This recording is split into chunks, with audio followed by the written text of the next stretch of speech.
2025년 3월 22일 사순 제2주간 토요일 제1독서 미카 애언서의 말씀입니다. 주님, 과수원 한가운데 숲속에 홀로 살아가는 당신 백성을, 당신 소유의 양떼를 당신의 지팡이로 보살펴 주십시오. 옛날처럼 바산과 기랏에서 그들을 보살펴 주십시오.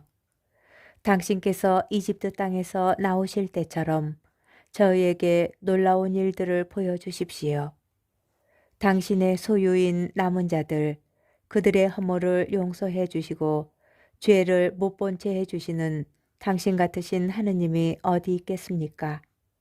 그분은 분노를 영원히 품지 않으시고 오히려 기꺼이 자애를 베푸시는 분이시다. 그분께서는 다시 우리를 가엾이 여기시고 우리의 허물들을 모르는 채 해 주시리라. 당신께서 저희의 모든 죄악을 바다 깊은 곳으로 던져 주십시오. 먼 옛날 당신께서 저희 조상들에게 맹세하신 대로 야곱을 성실히 대하시고 아브라함에게 자애를 베풀어 주십시오. 주님의 말씀입니다. 복음 루카복음 15장 1절에서 3절, 11절에서 32절의 말씀입니다. 그때에 세리들과 죄인들이 모두 예수님의 말씀을 들으려고 가까이 모여들고 있었다. 그러자 바리사이들과 율법 학자들이 저 사람은 죄인들을 받아들이고 또 그들과 함께 음식을 먹는군 하고 투덜거렸다. 예수님께서 그들에게 이 비유를 말씀하셨다. 어떤 사람에게 아들이 둘 있었다.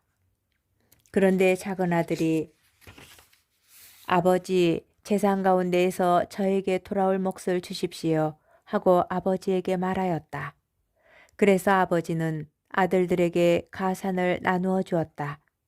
며칠 뒤에 작은 아들은 자기 것을 모두 챙겨서 먼 고장으로 떠났다. 그러고는 그곳에서 방종한 생활을 하며 자기 재산을 허비하였다. 모든 것을 탕진하였을 즈음 그 고장에 심한 기근이 들어 그가 공궁에 허덕이기 시작하였다. 그래서 그 고장 주민을 찾아가서 매달렸다.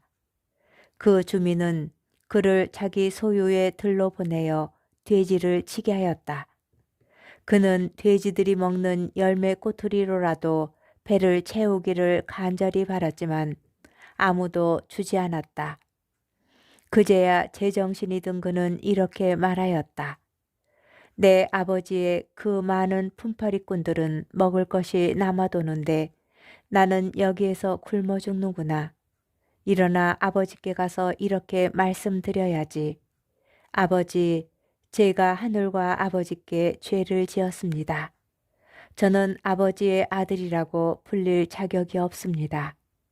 저를 아버지의 품팔이꾼 가운데 하나로 삼아 주십시오. 그리하여 그는 일어나 아버지에게로 갔다.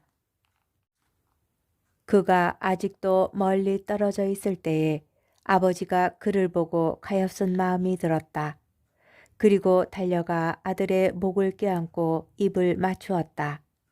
아들이 아버지에게 말하였다. 아버지, 제가 하늘과 아버지께 죄를 지었습니다. 저는 아버지의 아들이라고 불릴 자격이 없습니다. 그러나 아버지는 종들에게 일렀다. 어서 가장 좋은 옷을 가져다 입히고 손에 반지를 끼우고 발에 신발을 신겨 주어라. 그리고 살진 송아지를 끌어다가 잡아라. 먹고 즐기자. 나의 이 아들은 죽었다가 다시 살아났고 내가 잃었다가 도로 찾았다. 그리하여 그들은 즐거운 잔치를 벌이기 시작하였다. 그때의 큰아들은 들에 나가 있었다. 그가 집에 가까이 이르러 노래하며 춤추는 소리를 들었다. 그래서 하인 하나를 불러 무슨 일이냐고 묻자 하인이 그에게 말하였다. 아우님이 오셨습니다. 아우님이 몸성이 돌아오셨다고 하여 아버님이 살진 송아지를 잡으셨습니다. 큰아들은 화가 나서 들어가려고도 하지 않았다. 그래서 아버지가 나와 그를 타이르자 그가 아버지에게 대답하였다. 보십시오.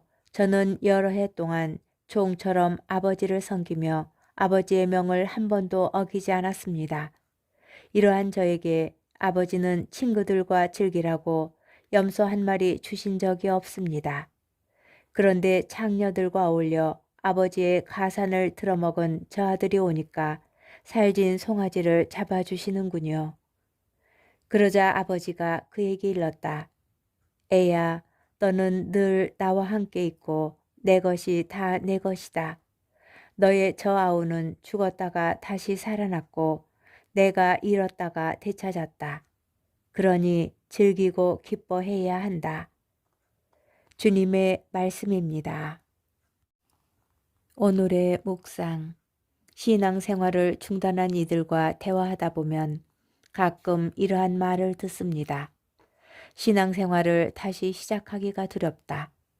평소에 상황이 좋을 때는 하느님을 찾지 않다가 상황이 어려워지니까 하느님을 찾는 것 같아 양심에 걸린다.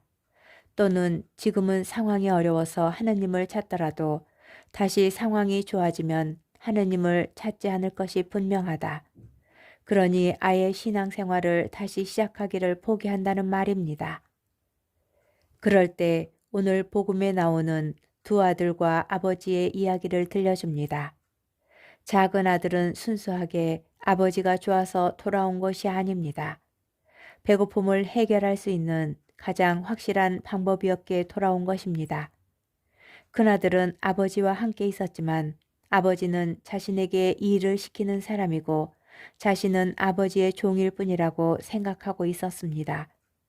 작은 아들이 어떤 마음으로 돌아왔는지 그리고 큰아들이 어떤 마음으로 아버지와 함께 하였는지에 상관없이 아버지는 두 아들을 받아들였습니다.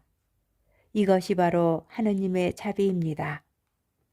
프란치스코 교황께서는 하느님의 자비를 다음과 같이 말씀하십니다.